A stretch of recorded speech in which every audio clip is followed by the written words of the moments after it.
لا إله إلا الله أشهد أن لا إله إلا الله أشهد أن محمد رسول الله حي على الصلاة حي على الصلاة حي على الفلاح حي الله أكبر لا إله إلا الله.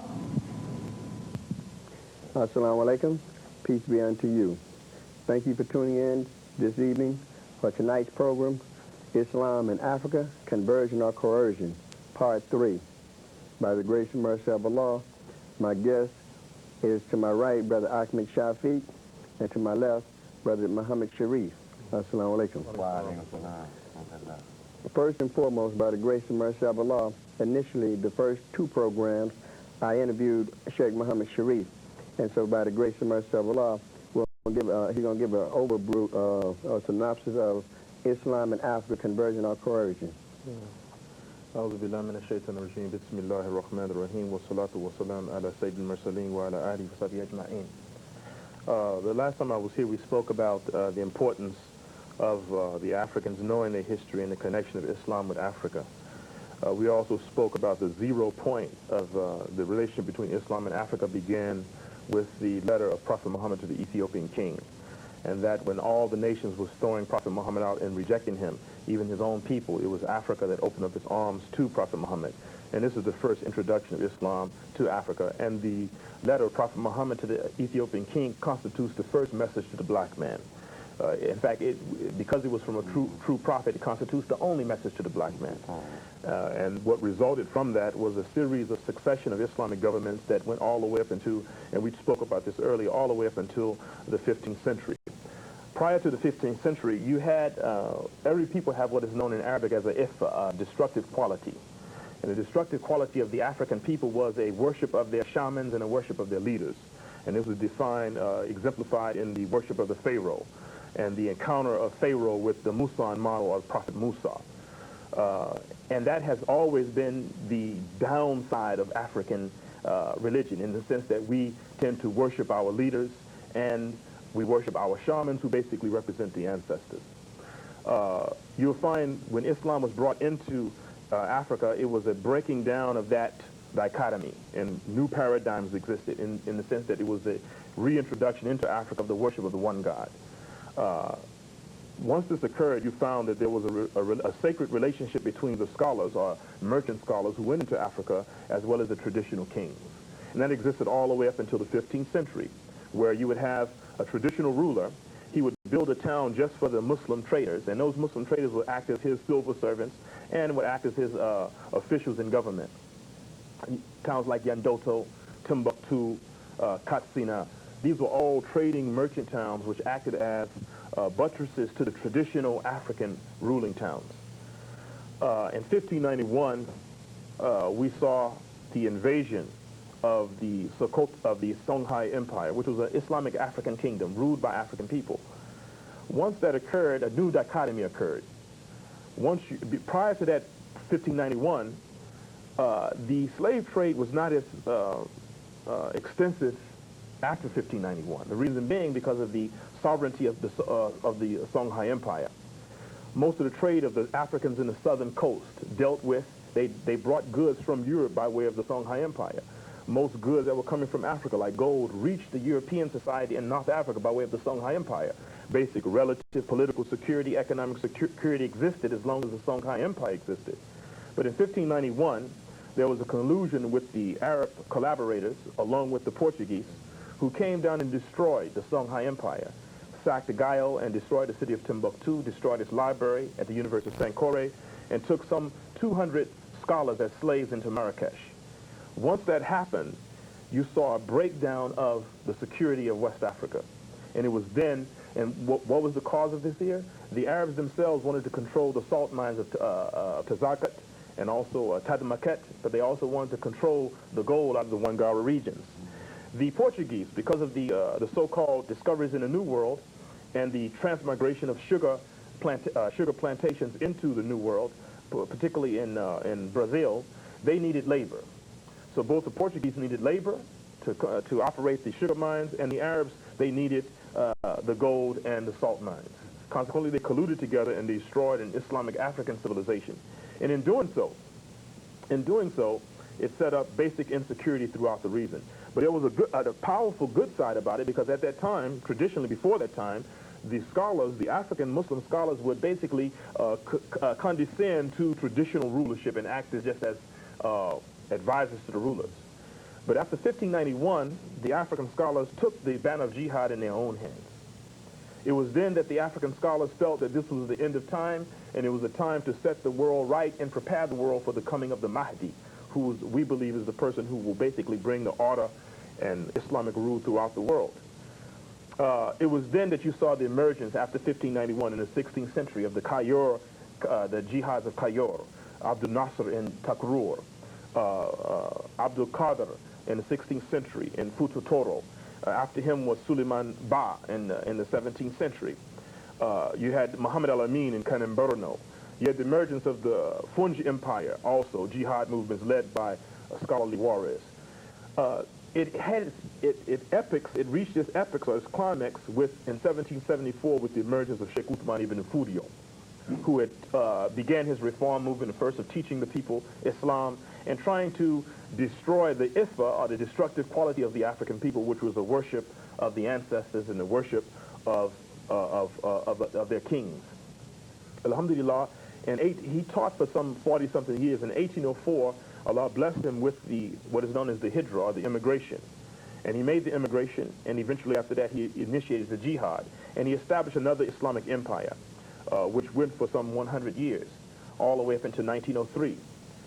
During the period of the 18th century, 17th century, all during the period of the slave trade, the European slave trade, we saw the transmigration of these same mujahideen scholars into the New World. Thus, in 1807, we see the emergence of the Muslim revolts of Bahia, led by Abu Bakr Ahunna and Bilal Lukutan, which went from 1807 all the way to 1837.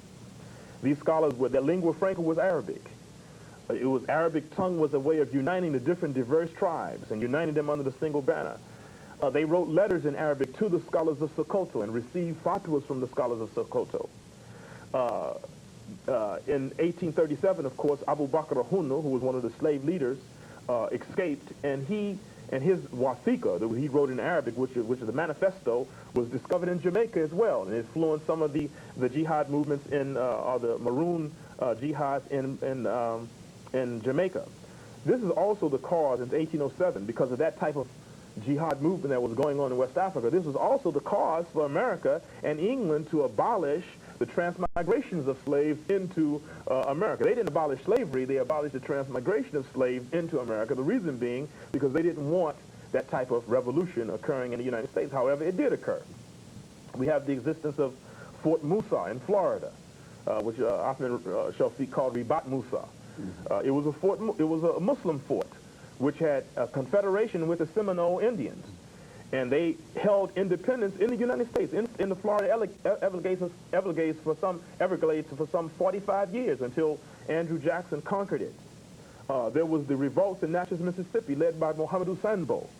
He was a Muslim leader who attacked a French slave trading port in Senegal, and he was captured. But on the ship, he mutinied. He caused the people to mutiny. He took the ship, but they eventually took it back from him.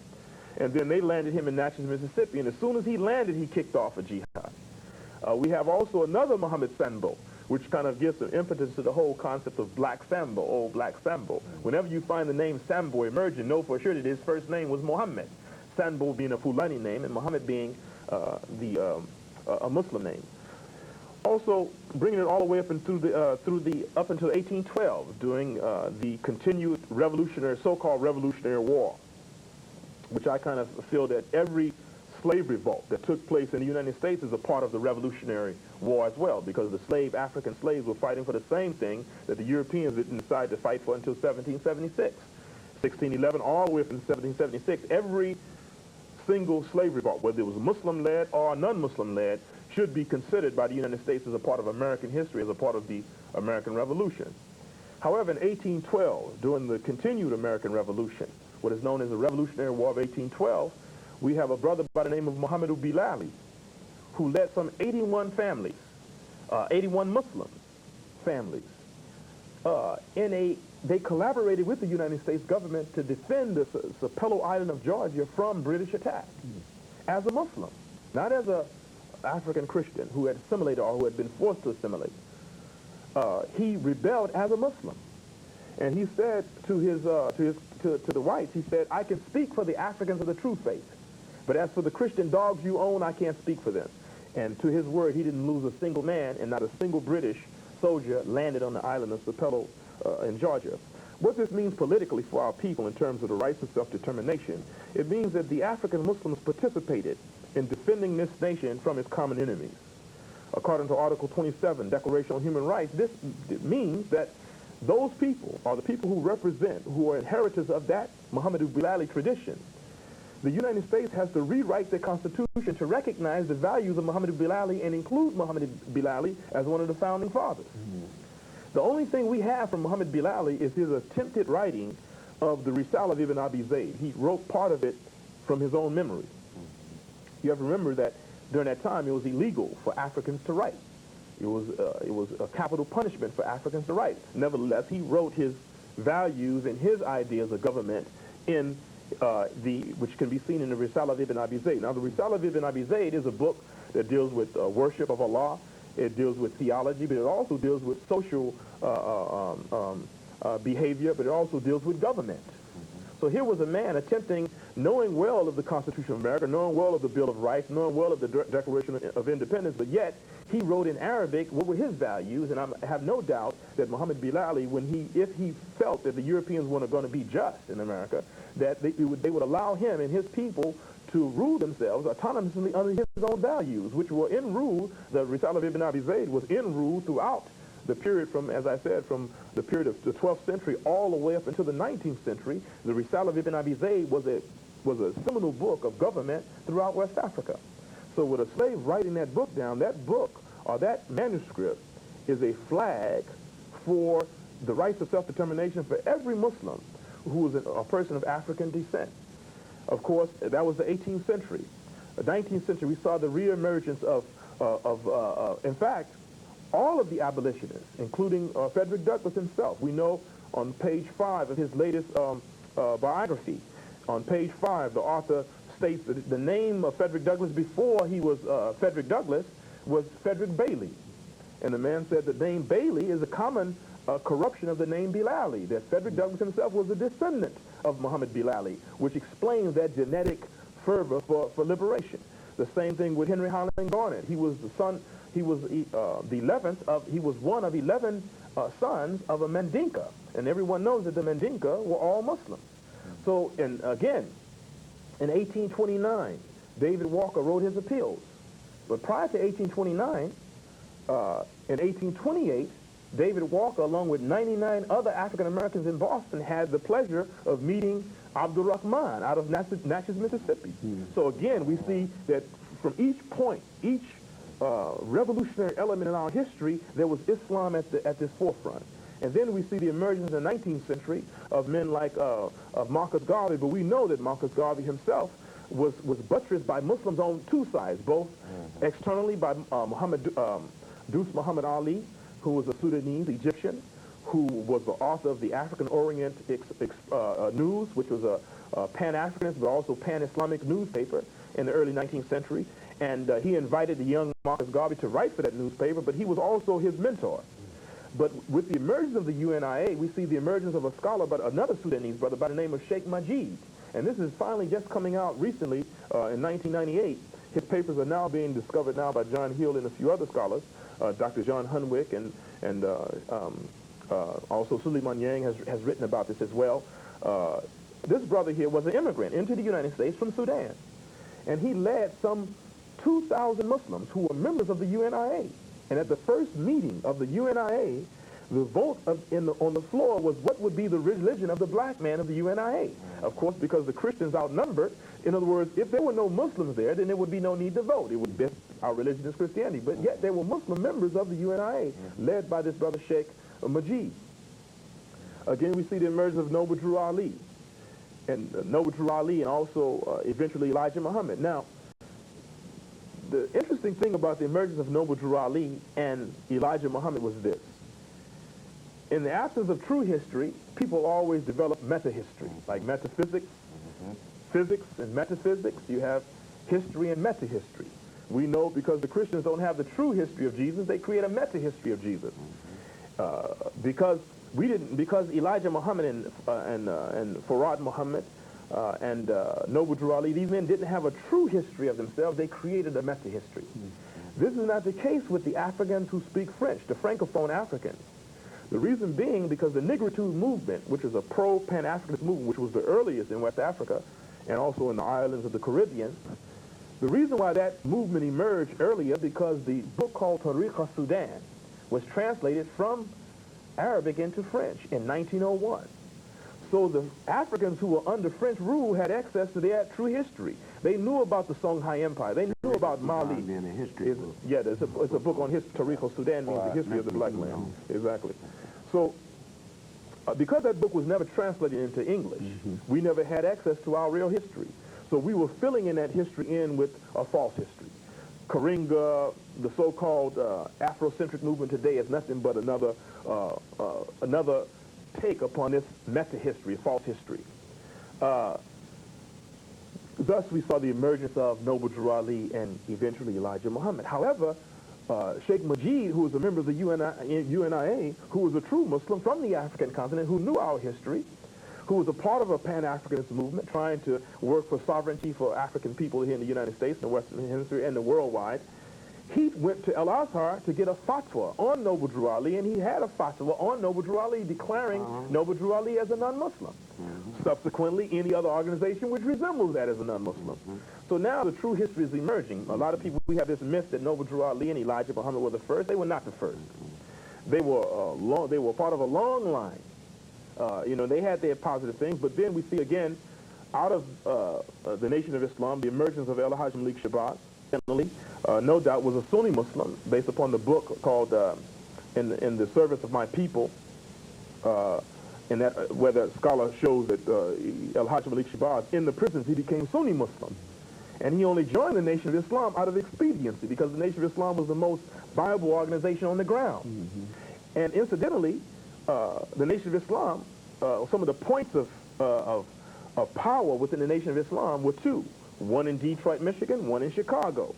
The one in Detroit, Michigan was Malcolm X's family. All of his brothers were the ones who centrally built that Temple Number 1 and got it out there. And of course, when El-Hajj Malik Shabazz came out of prison, he also brought the Nation of Islam out of the Dark Ages, out of basically a Mooney type organization into an organization which was viable for the electronic age.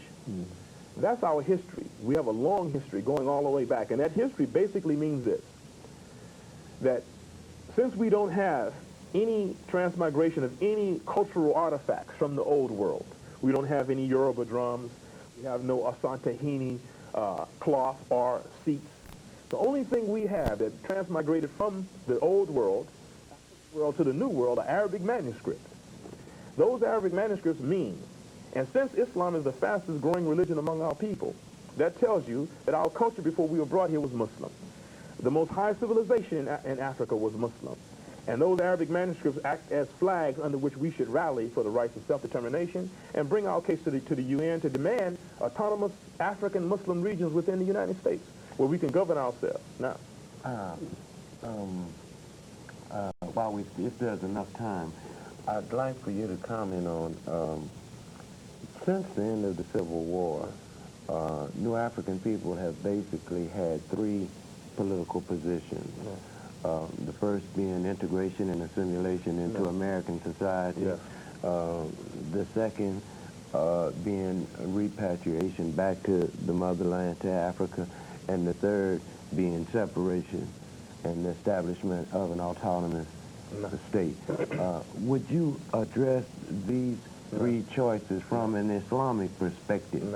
Or which of the three is, according to Islamic law, an acceptable position for Muslims to take under the circumstances which we live in? In Islam, the only relationship between a Muslim and the Ahlul Kitab, meaning the Jews and the Christians, or the Kafirun, is one of three. Either we fight them, jihad, and we establish Islamic rule, autonomous regions within the United States. And that's clearly within the Quran. Allah says, fight them, fight those who take your religion as sport and play among those who were given the book from among you, who were given the book before you. Clear order from Allah subhanahu wa ta'ala. The other option is hijra. No, I'm sorry. The other option is sulhi, which means a truce. In other words, there's a contractual relationship between the Muslims in the United States and the United States government, recognizing our differences, recognizing that our culture is different from theirs, recognizing our culture is more ancient than theirs, and recognizing that is our true culture, that we can either choose an autonomous region within the United States, where we have some relationship with the United States, or we can opt for independence, and that's all governed under the concept of sulhi. The other option is immigration, hijra, which again, according to the Sharia, is obligation upon the Muslims. And this is a case when the Muslims are unable to establish the deen. And when we say establish the deen, we don't mean just certain aspects of the deen. In other words, he's able to wear a kufi, or the woman is able to wear a hijab. No, or they're able to have storefront masjids. Deen as a way of life. A complete remedy. In other words, all of the punitive punishments of Islam have to be intact. All of the legislative concepts of Islam must be intact. All of the fiscal concepts of Islam must be intact. In other words, no part of the Islamic ethos can be subsumed under Christian or Jewish rule. It must be intact. When the Muslims are unable to do that, then the obligation upon them is immigration, hijra, from the lands of Islam to the lands of from the lands of disbelief to the lands of Islam. Excuse me, inshallah, excuse me, because as we're winding down with time, with 5 more minutes to go, and I know, again, with the knowledge of by the grace and mercy of Allah, we're being consumed. I would like to also address, you both have lived in the Sudan. And by the grace and mercy of Allah, we're saying the United States government, along with this European imperialist Zionist cohorts, really set up reactionary Africans in attacking the Sudan. And then we're hearing so much in regards to Arabs enslaving Africans in the Sudan and Mauritania, etc. With these few minutes, could you address to this emphasis being placed on through the media against Islam in the Sudan, in Mauritania, and even last week they were talking about the different embassies in West Africa being told by the United States Justice Department that the American citizens don't even go outside. Could you address that, just in the closing few minutes? Swiftly, now let Brother Ahmed say something. First off, you have to look at it from a historical point of view. In 1868, when the Europeans carved up Africa, the political front by which the Europeans decided to take Africa and make it their breakfast, their meal, they did it under the pretext of fighting slavery. That was their pretext. We know that wasn't the true thing. Their pretext was fighting slavery. In other words, the Europeans no longer needed African labor to be on top. What they needed was bauxite, uranium. They needed goods from Africa. So they moved from one level of market control to another. In other words, they no longer needed slavery. They moved now into the industrial period, industrial age. They needed African labor within the African continent to exploit the Africans. That's what that's content. And the same thing, the attack upon Sudan. It's well known that the people of Sudan, there's wars going on. There is tribal wars going on where people are being captured. The Shuluk are capturing certain African Arab tribes. African Arab tribes are capturing some of the Southerners. This has nothing to do with the central government of Sudan. Does the Sudanese government, can it stop it? The Sudanese government, number one, the country Sudan is the largest landmass in Africa. When you talk about Sudan, you have to look in terms of the Sudanese government itself that controls itself in Khartoum, Port Sudan, Omdurman, and the larger context of Sudan, where you basically have tribal rule in the rural areas, in the furthest regions of Western Sudan and also Southern Sudan. Yes, the Sudanese government wants to stop this here, but it has nothing to do with the Sudanese government. But the criticism from the United States of the Sudanese government is nothing but a continuation of that same colonial policy to place its foot in the African continent, to control the African continent, and never allow the emergence of an Islamic polity within the electronic age. The same controlling of the Kosovo people the same way. They don't want Islam to emerge in Europe as a state.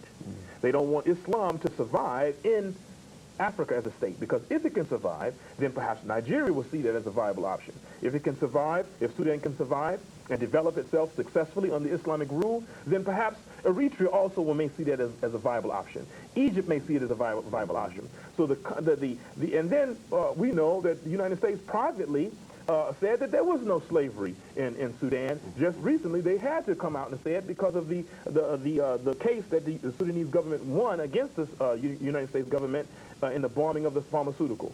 So this is all politics. It has nothing to do with reality. I lived in Sudan for some 10 years.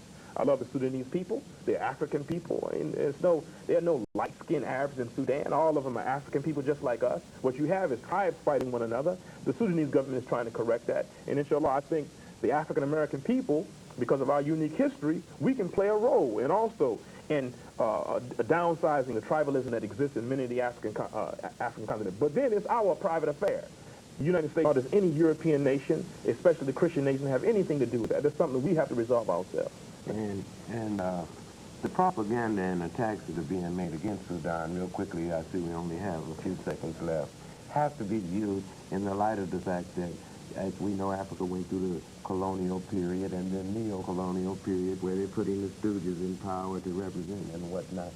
Sudan is the first country on the African continent that is emerging into a post-neo-colonial. You understand? This is the first government that's truly emerging as an independent African nation. Excuse me. I'm sorry, but we're out of time. But by the grace and mercy of Allah, thank you. And by the grace and mercy of Allah, you can write Al-Hajj Muhammad Abdullah Research Institute at P.O. Box 338, Compton, California 90221, or call 213-470-4869. Subhanallahi wa bihamdihi, Allahumma ikfir wa hamdi, subhana rabbika rabbil izzati amma yasifun, wa salamun ala mursalin, walhamdulillahi rabbil alamin. Assalamu alaikum. Peace be unto you. Peace be unto you.